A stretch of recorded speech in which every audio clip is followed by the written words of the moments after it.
អោ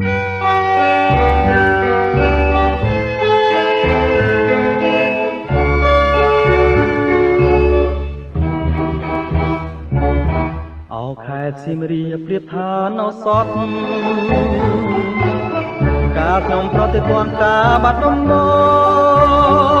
ងដល់ចិនគំរួញគួនគិនគេងផ្សងតែបាត់ដំបងបងស្មាចំបាឥឡូវបានយល់ចំពេសៀមរាបក្រអូបជួតជ្រាបពោពេញអមរាមកស្បាយពីរឿងស្នេហានៅការចំបាឲ្យរៀមក្រៀមក្រមរយព្រួយរយនឹករយសានទន្ទឹងពុំឃើញនំនឹងតែជ្រៀងផ្ដាផ្ដាំកន្លងក៏ទៅជាយូរខែឆ្នាំតើឲ្យទ្រាំចាំដេចទៅចំបៃសៀមរាបបងអើយមានតែអ្នកហើយព្រះលោកដំរើជួយផងគ្រាន់ឲ្យបងបានរស់នៅជាគ្នាតទៅនឹងចំបៃអើ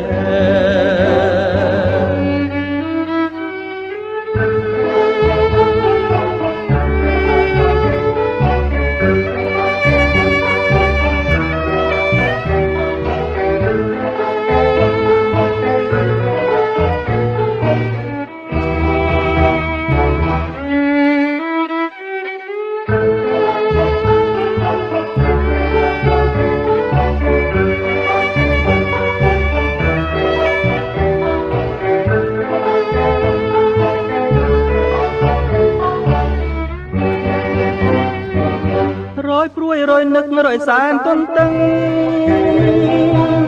ពុំឃើញនំនឹងតែជ្រៀងផ្ដាផ្ដាំកន្លងក៏ទៅជាយូរខែឆ្នាំ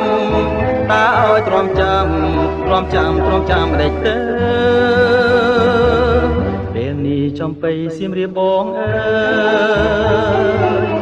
មានតែអ្នកហើយព្រះលោកដំរើ